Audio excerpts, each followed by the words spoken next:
జమ్మూ కాశ్మీర్లోని పహల్గామ్లో జరిగిన ఉగ్రదాడి నేపథ్యంలో టెర్రరిజాన్ని పెంచి పోషిస్తున్న పాకిస్తాన్ను ఒంటరి చేసి అష్టదిగ్బంధనం చేసే పనిలో భారత్ నిమగ్నమైంది.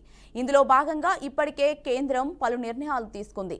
జమ్మూ కాశ్మీర్లోని పహల్గామ్లో ఉగ్రదాడి నేపథ్యంలో దయాది పాకిస్తాన్ హస్తం ఉందంటూ ఆరోపిస్తూ భారత్ పలు కఠిన చర్యలకు ఉపకరించింది.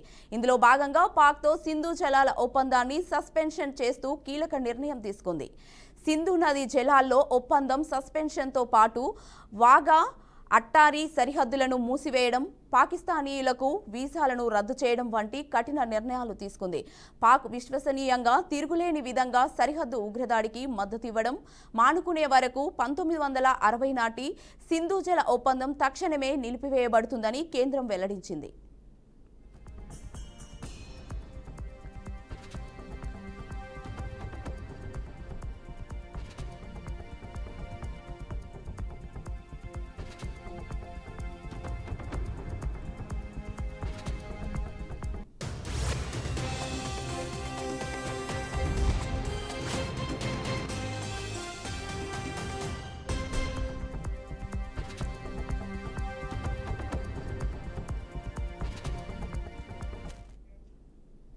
అంతేకాకుండా వాగా అట్టారీ సరిహద్దు క్రాసింగ్ ను వెంటనే మూసివేస్తామని ప్రభుత్వం ప్రకటించింది. అలాగే పాకిస్తాన్ జాతీయులు ఇండియాకు రాకుండా నిషేధించడంతో పాటు ప్రస్తుతం భారత్లో ఉన్న పాకిస్తానీయులు దేశం విడిచి వెళ్లడానికి 48 గంటల సమయం ఇవ్వబడుతుందని కేంద్రం స్పష్టం చేసింది. మరోవైపు పాక్ ద్వైతవేత్త అహ్మద్ వరైజ్కు కేంద్రం నోటీసులు జారీ చేసింది. వారంలో భారత్ను విడిచి పాక్కు వెళ్లాలని పాక్ హైకమిషనర్కు భారత విదేశాంగ శాఖ సమన్లు జారీ చేసింది. భారత్లో ఉండే అనుమతి లేదని నోటీసుల్లో పేర్కొంది. ఇక భారత్లో పాకిస్తాన్ ఎక్స్ ఖాతా నిలిపివేసింది. పహల్గామ్ ఉగ్రదాడి నేపథ్యంలో పాక్ ఎక్స్ ఖాతాను భారత్లో పనిచేయకుండా చేశారు అధికారులు. దీంతో పాకిస్తాన్కు ఉన్న అన్ని దారులను మూసివేస్తుంది భారత్. ఇప్పటికే భారత్ పాకిస్తాన్ మధ్య రాకపోకలు, దౌత్య సంబంధాలు నిలిపివేసింది.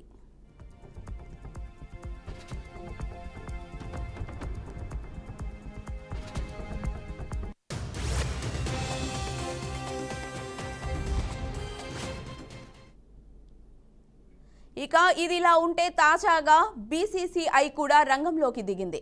జమ్మూ కాశ్మీర్లోని పహల్గామ్లో జరిగిన ఉగ్రదాడి నేపథ్యంలో బీసీసీఐ కీలక నిర్ణయం తీసుకుంది.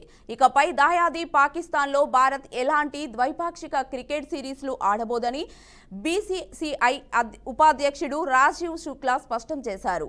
పహల్గామ్ ఉగ్రదాడిని తీవ్రంగా ఖండిస్తున్నామన్న ఆయన, మేము బాధితులతోనే ఉన్నామని చెప్పారు. ఇకపై భవిష్యత్తులో పాక్తో ద్వైపాక్షిక సిరీస్లో ఆడేదే లేదని తేల్చి చెప్పారు.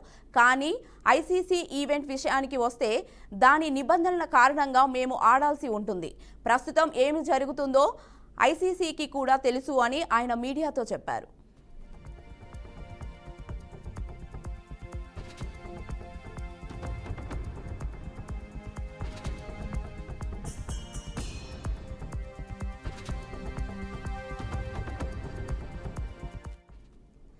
అయితే ఇప్పటికే ఇరు దేశాల మధ్య ద్వైపాక్షిక సిరీస్లు జరగడం లేదు. 2012-13లో పరిమిత ఓవర్ల సిరీస్ కోసం పాకిస్తాన్ భారత్కు వచ్చిన తర్వాత నుంచి రెండు దేశాలు ద్వైపాక్షిక సిరీస్లు ఆడలేదు. ఇక భారత్ చివరిసారిగా 2008లో పాక్కు వెళ్ళింది. ఇదిలా ఉంటే భారత్ పాక్లు కేవలం ఐసీసీ ఈవెంట్లో మాత్రమే తలబడుతున్నాయి. ఇందులో భాగంగా పాకిస్తాన్ జట్టు 2023 వన్డే ప్రపంచ కప్ కోసం భారత్కు వచ్చింది. అయితే ఈ ఏడాది ఛాంపియన్స్ ట్రోఫీకి ఆతిథ్యం ఇచ్చిన పాకిస్తాన్కు వెళ్లేందుకు భారత్ ససేమిరా అంది. దీంతో టీమిండియా మ్యాచ్లన్నింటికీ ఫైనల్తో సహా దుబాయ్ వేదికగా ఆడిన విషయం తెలిసిందే. అయితే తాజాగా పహల్గామ్ ఉగ్రదాడి నేపథ్యంలో భారత్ కఠిన నిర్ణయాలు తీసుకుంది. ఉగ్రవాదాన్ని పెంచి పోషిస్తున్న పాక్ను భారత్ ఒంటరి చేసి ప్రపంచ దేశాల ముందు దోషిగా నిలబెట్టాలని ప్రయత్నిస్తోంది. ఈ నేపథ్యంలో పాక్ను అష్టదిగ్బంధం ఒక్కటే ఆయుధమని విశ్లేషకులు భావిస్తున్నారు.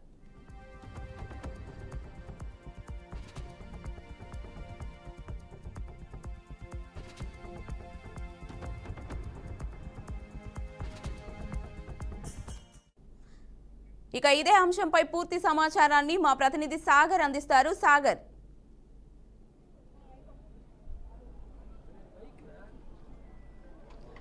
రైట్ కార్తీ, 2 రోజుల క్రితం ఏదైతే జమ్మూ కాశ్మీర్లో పహల్గావ్లో 27 మంది భారతీయులను పొట్టన పెట్టుకున్న ముష్కర్లు లష్కర్ ఏ తోయిబా కావచ్చు, లేదంటే రెసిస్టెన్స్ ఫోర్స్ టీఆర్ఎఫ్ అని చెప్పి ఒక టీం అంతా, అంటే వీళ్ళంతా కూడా ఇటు ఇద్దరు వచ్చి పాకిస్తాన్ వాసులు అని చెప్పి ఇప్పటికే నిర్ధారించారు. మరో ఇద్దరు జమ్మూ కాశ్మీర్కి సంబంధించిన ఉగ్రవాదులుగా ఇప్పటికే కొంత సమాచారం అయితే సేకరించారు.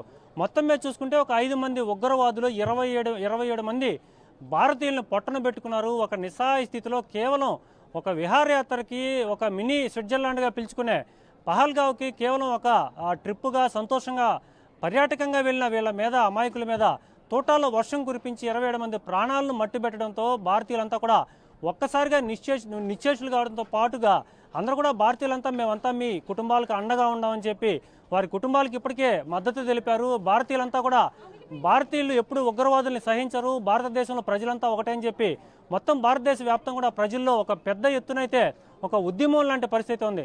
ప్రస్తుతం మనం ఉమ్మడి నెల్లూరు జిల్లాకు సంబంధించి ఇక్కడ కావలి పట్టణానికి సంబంధించి ఒక కావలి పట్టణవాసి కూడా దుర్మరణం పాలయ్యారు ఈ ఉగ్రదాడిలో. మధుసూదన్ రావు అనే వ్యక్తి, ఈ మధుసూదన్ రావుకి ఈరోజు 3:30 గంటలకి ఇప్పటికే అంత్యక్రియలు ప్రారంభమయ్యాయి. ఈ అంత్యక్రియల్లో ముఖ్యంగా కూడా చూసుకుంటే ఇప్పుడు ఇక్కడికి డిప్యూటీ సీఎం పవన్ కళ్యాణ్ వచ్చారు, అలాగే దేవాదాయ శాఖ మంత్రి ఆనం రామనారాయణ రెడ్డి, అలాగే నెల్లూరు జిల్లా సంబంధించిన అనేక మంది ఎమ్మెల్యేలు, సర్వేపల్లి ఎమ్మెల్యే సోమిరెడ్డి చంద్రమోహన్ రెడ్డి కావచ్చు, అలాగే కావలి ఎమ్మెల్యే, వీళ్ళంతా కూడా వచ్చి వాళ్ళ కుటుంబాలకు సంఘీభావం తెలిపారు.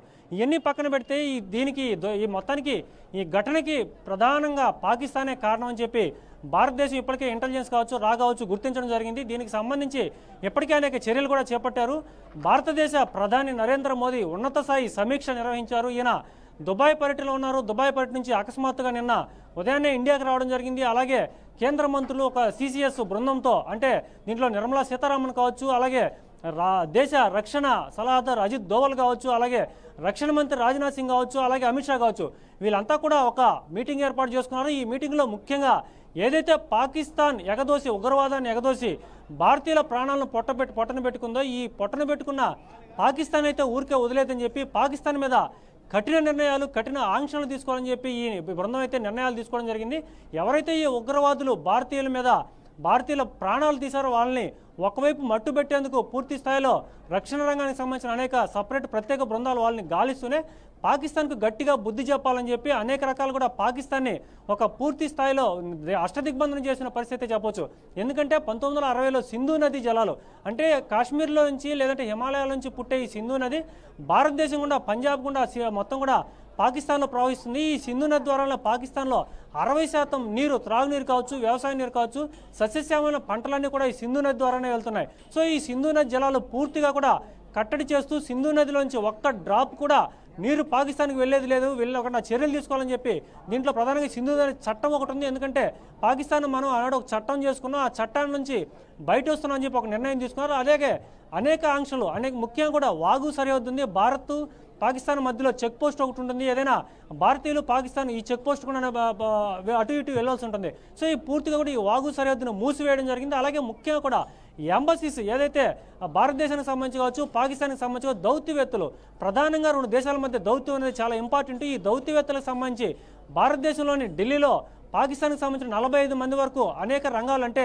ఇటు మిలిటరీకి సంబంధించి కావచ్చు, నేవీకి సంబంధించి కావచ్చు, ఎయిర్ ఫోర్స్ సంబంధించి కావచ్చు, అలాగే దౌత్యానికి సంబంధించి కావచ్చు, వీళ్ళందరినీ కూడా ఇమీడియట్లీ ఒక 30 మంది వరకు వెనక్కి వెళ్ళిపోవాలని చెప్పి సీరియస్గా చెప్పడం జరిగింది. అదే క్రమంలో ఏదైతే పాకిస్తాన్ ఇస్లామాబాద్లో భారతీయ దౌత్యవేత్తలు ఉన్నారో వారిని కూడా వెంటనే వచ్చేయాలని చెప్పి ఒక నిర్ణయం కూడా తీసుకున్నారు. మరీ ముఖ్యంగా 48 గంటల్లో వీసాలు, ఏదైతే భారత్ పాకిస్తాన్ మధ్య కొంత వీసా యాక్సెస్ ఉంది, ఈ యాక్సెస్ను కూడా ఏదైతే వీసాల మీద భారతదేశానికి వచ్చారో వాళ్ళందరూ కూడా 48 గంటల్లో భారతదేశాన్ని విడిచి వెళ్ళిపోవాలని, పాకిస్తాన్లో ఉంచి పౌరులు ఎవరు కూడా భారత్లో ఉండకూడదని చెప్పి మరొక చట్టం కూడా తీసుకొని, ఇదే క్రమంలో బీసీసీఐ భారతీయ క్రికెట్ కంట్రోల్ బోర్డు కూడా మరిన్ని ఆంక్షలు విధించింది. ఇప్పటికే పాకిస్తాన్తో మనం డైరెక్ట్గా పాకిస్తాన్ మన ఇండియాకి రావడం లేదు, ఇండియా కూడా పాకిస్తాన్ వెళ్ళి క్రికెట్ ఆడడం లేదు. కేవలం ద్వైపాక్షిక సిరీస్ ఏదైనా ఆడాలంటే తటస్థ వేదికల మీద మాత్రమే వాళ్ళతో క్రికెట్ ఆడుతా ఉన్నాం. ఈ క్రమంలోనే 2013లో చివరిసారిగా మనం పాకిస్తాన్తో 2013లో పాకిస్తాన్ మన ఇండియాలో పర్యటించడం జరిగింది. అనంతరం కూడా ఎక్కడ క్రికెట్ మ్యాచ్లు కూడా జరిగిన పరిస్థితి లేదు. సో ఈ ఉగ్రదాడి ఘటన తర్వాత బీసీసీఐ పూర్తిగా కూడా క్రికెట్ సంబంధాలు అన్నీ కూడా పాకిస్తాన్తో తెగదించుకుందని చెప్పవచ్చు. ఇదే క్రమంలో ఒక్క అమాయకు ఒక్కొక్క ప్రాణం, ప్రతి భారతీయుడి ప్రాణం, ప్రతి హిందువు ప్రాణం కూడా లెక్క కట్టాల్సి ఉంటుంది. ఈ పాకిస్తాన్ వీటన్నిటి కూడా ప్రధానంగా సూత్రధారి ఖలీద్ అనే ఒక వ్యక్తిగా ఇప్పటికే గుర్తించడం జరిగింది. ఈ ఖలీద్ పాకిస్తాన్లో ఒక ప్రేరేపిత ఉగ్రవాదుల్ని భారతదేశం బార్డర్ నుంచి యువతలకు పంపించి మన 27 మందిని పొట్టన పెట్టుకున్నారు. కాబట్టి ఈ ఖలీద్ పాకిస్తాన్కి వెళ్ళినప్పుడు అతని మీద పూల వర్షం కురిపించారని చెప్పి అనేక సోషల్ మీడియాలో అనేక మాధ్యమాల్లో కూడా కొన్ని వీడియోస్ బయట వస్తున్నాయి. ఈ క్రమంలో పాకిస్తాన్ ఎంత దారుణంగా ఎంత అత్యంత కిరాతకంగా ఆలోచిస్తుందో భారతీయుల పట్ల ఈ ఒక్క ఉదాహరణగా చెప్పవచ్చు. మరీ ముఖ్యంగా ఎవరైతే పాకిస్తాన్ మిలిటరీ అధ్యక్షుడిగా ఉన్నారో అతను కేవలం 3 రోజుల ముందు మాట్లాడుతూ భారతీయులు సపరేటు, కాశ్మీర్లు సపరేటు, హిందువులు సపరేట్ అని చెప్పి కొన్ని తీవ్రమైన పదజాలంతో కొన్ని మాటలు మాట్లాడాడు. ఈ పదజాలం అన్నీ కూడా చాలా తీవ్రంగా సీరియస్గా తీసుకున్న భారతదేశం ఇప్పుడు దానికి పాకిస్తాన్ మూల్యం చెల్లిస్తుంది. త్వరలోనే 27 మంది ప్రతి ప్రాణానికి కూడా కొన్ని వందల మంది మీద ఏదో టెర్రరిస్టులు కావచ్చు పాకిస్తాన్ వారి మీద తొందరలోనే తీవ్రమైన యాక్షన్ తీసుకునే అవకాశం ఉంది. ఎందుకంటే గతంలో చూసుకుంటే 2016 కావచ్చు, 2018 కావచ్చు, 2020 అంటే ఊరి ఘటనలో 40 మంది సైనికులు చనిపోయినప్పుడు కావచ్చు, లేదంటే పఠాన్కోట్ మన ఏదైతే సైనిక స్థావరం వైమానిక స్థావరం మీద పాకిస్తాన్ వారు ఉగ్రదాడి చేసినప్పుడు వాటన్నిటికి కూడా భారత్ అంతే గట్టిగా కౌంటర్లు ఇచ్చిన సందర్భాలు ఉన్నాయి. మరీ ముఖ్యంగా సర్జికల్ స్ట్రైక్స్ 2019లో సర్జికల్ స్ట్రైక్ చేసి సుమారు 450 నుంచి 500 మంది ఉగ్రవాదుల్ని మట్టుబెట్టిన ఘనత కూడా భారత సైనికులకు ఉంది. కాబట్టి ఇప్పటికే పలు రకాలైన ట్రూప్స్ అంటే BSF కావచ్చు, ఇటు మిలిటరీ కావచ్చు, లేదంటే నిష్ణాతులైన అనేక మంది రక్షణ దళాలకు సంబంధించిన అనేక మంది కూడా ఇప్పటికే కొన్ని వేల సంఖ్యలో ఈ ఎవరైతే 5 మంది ఉగ్రవాదులను ఊహా చిత్రాలను కూడా గీయడం జరిగింది. ఈ ఊహా చిత్రాలన్నీ కూడా గీసిన తర్వాత వాళ్ళందరికీ కూడా మనకి స్పష్టంగా ఒక అవగాహన ఉంది. కాబట్టి వాళ్ళందరినీ మట్టుబెట్టేందుకు అదంతా కూడా చాలా పర్వత శ్రేణులు, ఎక్కడ కూడా రోడ్డు మార్గాలు ఉండవు, చాలా అత్యంత క్లిష్టమైన ఈ భౌగోళికంగా క్లిష్టమైన ప్రాంతం పెహల్గావ్ చెప్పవచ్చు. ఎందుకంటే మొత్తం కూడా పచ్చిక బయలుతో పాటు అద్భుతమైన ఒక మంచు పర్వతాలు ఇవన్నీ కూడా అద్భుతంగా ఉంటాయి ఈ ప్రదేశం అంతా కూడా. సో ఈ అద్భుతమైన ప్రదేశంలో నడకదారి లేదు, కేవలం నడక మార్గం లేదంటే అశ్వాల మీద అంటే గుర్రాల మీద వెళ్తూ ఉంటారు. ఈ క్రమంలోనే ఎవరైతే టూరిస్టులు అందరూ వెళ్ళిన వారు కూడా వాళ్ళు కాలినడక కావచ్చు, కొంతమంది గుర్రాల మీద కూడా వెళ్ళిన పరిస్థితుంది. సో సైనికులంతా అక్కడికి చేరుకోలేని ఉద్దేశంతో పర్యాటకులను దెబ్బతీయాలనే ఉద్దేశంతోనే పాకిస్తాన్ ముందస్తుగా అంటే తొందరలో కూడా మనకి ఇక్కడ ఏదైతే చార్ధామ్లో చార్ధామ్ యాత్రలు ఉన్నాయి కాబట్టి ఆ చార్ధామ్ యాత్రలు కూడా రాకుండా ఉండేందుకే ప్రత్యేకించి కొంతకాలం ముందుగానే అన్ని కూడా ఒక ప్రణాళిక ప్రకారమే ఈ ఉగ్రవాదులు అత్యాధునికమైన AK-47 కావచ్చు, లేదంటే నిస్సాన్ రైఫిల్స్ కావచ్చు, వీటన్నిటిని తీసుకొచ్చి ఒక నిస్సహాయులైన ఒక సామాన్య ప్రజలు పాయింట్ బ్లాక్లో అంటే ఈరోజు కావలపట్నానికి చెందిన మధుసూదన్ రావు చనిపోయినప్పుడు ఆయన ఒంట్లో 42 బుల్లెట్లు అంటే ఒక జల్లిడి పట్టిన పరిస్థితి. 42 బుల్లెట్లు ఒక వ్యక్తి ఒంటి మీద ఉన్నాయంటే ఆ పరిస్థితి ఎలా ఉంటుందో అర్థం చేసుకోవచ్చు. అంటే కేవలం పాయింట్ బ్లాక్ అంటే ముఖం మీద తుపాకులు పెట్టి కాల్చిన పరిస్థితి. సో ఫేస్ మొత్తం కూడా అందరినీ కవర్ చేసిన పరిస్థితి. ఒక భారతీయులుగా పుట్టి భారతీయులంతా కూడా ఈ విషయాలు చూస్తున్నప్పుడు వాళ్ళలో మొత్తం ఒక బ్లడ్ అంతా మరిగిన పరిస్థితి ఉంది. అలాగే సైనికులంతా కూడా ఒక పగ తీర్చుకునేందుకు ఎవరైతే ఉగ్రవాదులు ఉన్నారో ఈ ఉగ్రవాదుల మీద పగ తీర్చుకునేందుకు ఇప్పటికే ప్రణాళికలు రచిస్తూ ఉన్నారు. ఇప్పటికే రక్షణ సలహాదారు అజిత్ దోవల్ చాలా నిష్ణాతులు ఇట్లాంటి కౌంటర్ అటాకులు చేయడంలో. సో మొత్తం మీద ఆయన కూడా దీనికి సంబంధించి యాక్షన్ ప్లాన్ ఏ విధంగా తీసుకోబోతున్నారు. సో ప్రధానమంత్రి చాలా క్లియర్ కట్గా చెప్పడం జరిగింది. పాకిస్తాన్కి ఖచ్చితంగా బుద్ధి చెప్తాం. ఎవరైతే ఉగ్రవాదులు భారతదేశం మీద ఇది దాడి చేశారో ఇది కేవలం ఒక ప్రజల మీద దాడినిగా మేము చూసుకోము, ఇది ఒక భారతదేశం మీద చేసిన దాడిగా చేస్తామని చెప్పడం జరిగింది. కాసేపటి క్రితమే డిప్యూటీ సీఎం పవన్ కళ్యాణ్ కూడా మాట్లాడడం జరిగింది. ఇది ఒక చాలా బాధాకరమైన విషయం. ఒక వ్యక్తి లేదంటే ఒక సామాన్య ప్రజలను చంపడం అనేది చాలా దారుణమైన ఘటన. సో ప్రతి బుల్లెట్కి వాళ్ళు సమాధానం చెప్పవలసి ఉంటుంది. అమాయకులైన ప్రాణాలు కోల్పోయిన వారికి మద్దతుగా ఉంటామని చెప్పి ఇటు పవన్ కళ్యాణ్ కూడా కొంతసేపటి క్రితమే చెప్పడం జరిగింది. సో మొత్తం మీద చూసుకుంటే ఇటు పాకిస్తాన్ని అన్ని విధాలుగా కూడా ద్వైపాక్షికంగా అంతర్జాతీయంగా వాళ్ళని దోషులుగా నిలబెట్టి కొన్ని సాక్ష్యాలు సంపాదించి సో పాకిస్తాన్ ఇప్పటికే చాలా దారుణమైన పరిస్థితిలో ఉంది. వాళ్ళు కేవలం మత ఛాందస్వాదులుగా భారతదేశం పేరు చెప్తేనే వాళ్ళని చంపేయాలి లేదంటే ఇంకేదైనా ఇబ్బందులు పెట్టాలనే పరిస్థితి ఆలోచనలు ఉన్నాయి. కాబట్టి అలాంటి ఆలోచన వస్తేనే అలాంటి ఆలోచించేదానికి భయం కోల్పోయే విధంగా నెక్స్ట్ యాక్షన్ ప్లాన్ అయితే ఉండబోతుంది. అది ఒక చిన్న స్థాయి యుద్ధం కూడా జరిగే అవకాశం ఉందని చెప్పి ఇప్పటికే కొన్ని రక్షణ రంగ నిపుణులు అయితే చెప్తుంది. POK ముఖ్యంగా పాక్ ఆక్యుపైడ్ కాశ్మీర్ అంటాం. ఈ POK కూడా తొందరలోనే వాళ్ళు ఏదైతే ఆక్యుపై చేసుకున్నారో వాళ్ళందరినీ కూడా తరిమి కొడతాం అక్కడే. ఎందుకంటే ఈ ఉగ్రవాద ట్రైనింగ్ సెంటర్లన్నీ అక్కడే నడుస్తూ ఉన్నాయి. ఏదైతే గతంలో లష్కర్ తోబా కావచ్చు లేదంటే ముజాహిద్దీన్లు కావచ్చు ఈ పేర్లన్నీ మార్చుకొని వాళ్ళ మీద అనేక ఆంక్షలు ఉన్న క్రమంలోనే వాళ్ళు పేరు మార్చుకొని కొత్తగా ద రెసిస్టెన్స్ ఫోర్స్ అంటే TRF అని చెప్పి ఒక కొత్త ఒక పేరు పెట్టుకొని మత ఛాందస్వాదులు అంటే కేవలం హిందువుల పేరు చెప్పి వాళ్ళ బొట్టులు చూసి లేదంటే వాళ్ళ మతం చూసి లేదంటే వాళ్ళని ఒక ముస్లిం ఒక ఖురాన్ చదవమని ఈ విధంగా అక్కడ ప్రత్యక్ష సాక్షులు చెప్పిన దాని ప్రకారం అత్యంత ఘోరంగా ప్రవర్తించారు. వాళ్ళ హిందువులు అని చెప్పి తెలుసుకున్న తర్వాతే వాళ్ళందరినీ చంపినట్టు కూడా అక్కడ ప్రత్యక్ష సాక్షులు చెప్తున్నారు. కాబట్టి మొత్తం హిందూ సమాజం కావచ్చు, అలాగే భారతదేశం మొత్తం కూడా ఒక రకమైన దారుణమైన బాధల్లో ఉంటూ కూడా పాకిస్తాన్ మీద రగిలిపోతూ ఉన్నారు. సో హిందువుల మీద జరిగిన దాడిని ఒకవైపు బీజేపీ పార్టీ అక్కడ అధికారంలో ఉంది కేంద్రంలో, ఇక్కడ రాష్ట్రంలో కూడా కూటమి ప్రభుత్వంలో బీజేపీ భాగస్వామ్యం. కాబట్టి ఇటువంటి ఘటనలు మళ్ళీ పునరావృతం కాకుండా సరైన ఇంటెలిజెన్స్ తీసుకొని మంచి రక్షణ రంగంలో కూడా అత్యాధునికంగా ఇటువంటి మళ్ళీ జరగకుండా చూడాలని చెప్పి ప్రజలందరూ కూడా కోరుతున్న పరిస్థితి. సో చూడాలి మొత్తం మీద పాకిస్తాన్ అయితే ప్రస్తుతానికి మనం తీసుకున్న ప్లాన్తో సింధు జలాల నదులు ఎప్పుడైతే ఆపుతామో పాకిస్తాన్ ఆల్మోస్ట్ ఎడారిగా మారే అవకాశం ఉంది. ఎందుకంటే ఈ సింధు నది ప్రవాహంతోనే వాళ్ళు సుమారుగా 40 నుంచి 60% భూములు అక్కడ పచ్చదనంగా ఉంటాయి. పంజాబ్ ప్రావిన్స్ కావచ్చు, అలాగే ముల్తాన్ కావచ్చు, అలాగే ఇస్లామాబాద్ అనేక ప్రాంతాలు కూడా సాగునీరు కావచ్చు, తాగునీరు కావచ్చు ఈ సింధు జలాల నదులే వెళ్తాయి. సో ఎప్పుడైతే మనం సింధు జలాల చట్టం నుంచి 1960లో చేసుకున్న చట్టం నుంచి వెనక్కి వచ్చామో ఆల్మోస్ట్ వాళ్ళు సగం చచ్చిపోయినట్టు లెక్క. ఎందుకంటే వాళ్ళకి నీరు లేనప్పుడు ప్రజలు అక్కడ భూములు ఉండవు, ఎడాలుగా మారిపడుతుంది. ఇప్పటికే ఆర్థికంగా అతలాకుతలం ఈ అప్పులతో బతుకుతున్న ఈ పాకిస్తాన్ ఇప్పటికైనా తన ధోరణి మార్చుకోవాలి. భారతదేశం సామాన్యుల మీద దాడులు కాకుండా దమ్ముంటే సైనికులతో పోరాడాలి.